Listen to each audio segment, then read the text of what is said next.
Ito yung old wirings, tapos ito yung old breaker box na gagawin natin. Nandun yung ating solar. So ngayon, oras na to ay nag-check ako, no? Visual check ng general. So pinabuksan ko lahat ng TV, electric fan, ilaw, at pati welding machine at motorized. Ipapakita ko sa inyo, ayan, umabot siya ng 4,000 watts yung surge. At napakataas, no? Ayan, no? Umabot siya, isang motorized lang yan at sa isang welding machine.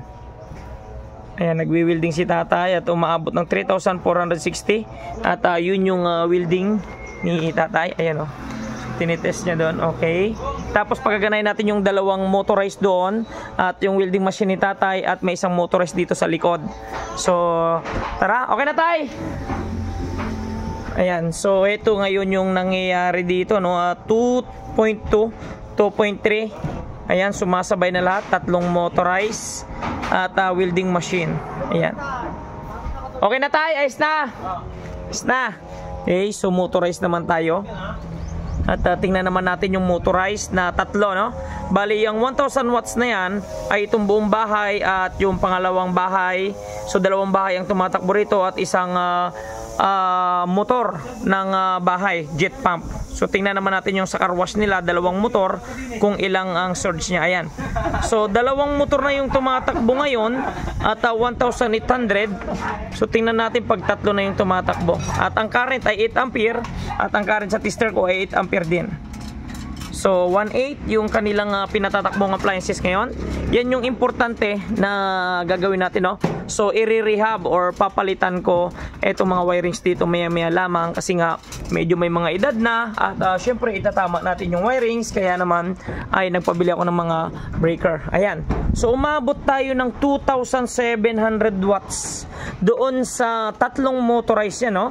At yung 2,700 na yan ay nananatiling function. Ayan, 13.2 amps. So 2,700 during brownout, ito yung paggaganahin ko, no? So in case of brownout, ang priority kong paggaganahin ay ito, madam, shout out. Hi. Ayan si madam. So dito, meron dito isang motorized. Ayan. So makita nyo, ito continuous duty to. Okay, kasi marami silang alagang Peggy. At dito may welding machine si tatay. So naka-on grid yan. At check natin yung dalawa pang motorized doon. So sisilipin lang muna natin yung ating tester dito. Okay. So sa oras na to ay 2,800 watts yung tumatakbong consumption. So ano yung 2,800 na yun? Lods, yun yung motorized dun sa likod at yung electrical ng buong bahay na ito ni sir, ng tatay, at yung electrical ng buong bahay na to. At pupuntahan naman natin yung kanilang car wash or dalawang car wash dito sa kakabila. Okay, so dito yun, gumagamit si sir. Ayan si sir, sir, set out.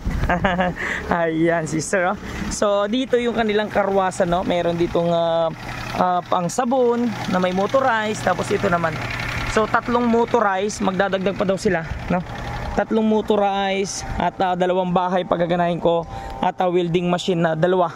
So bali magiging 5 motorized yata to, tapos dalawang welding machine, tapos dalawang bahay ang paggaganahin natin. So ito yung part 1. Abangan nyo yung part 2 kung saan ipapower up ko na at aayusin ko na yung mga wiring kasi nga busy sila sa paglalagay ng solar panel dito. Ayan.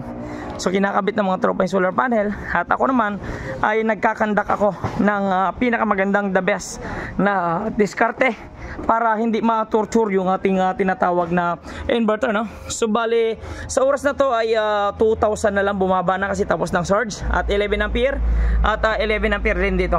Yan. Okay, so ang gagawin natin, abangan nyo sa part 2 kung saan i-rehab na natin itong papalitan na natin at i-connect na natin yung ating solar doon. Okay, so part 1, abangan nyo part 2 mga lods. Alright.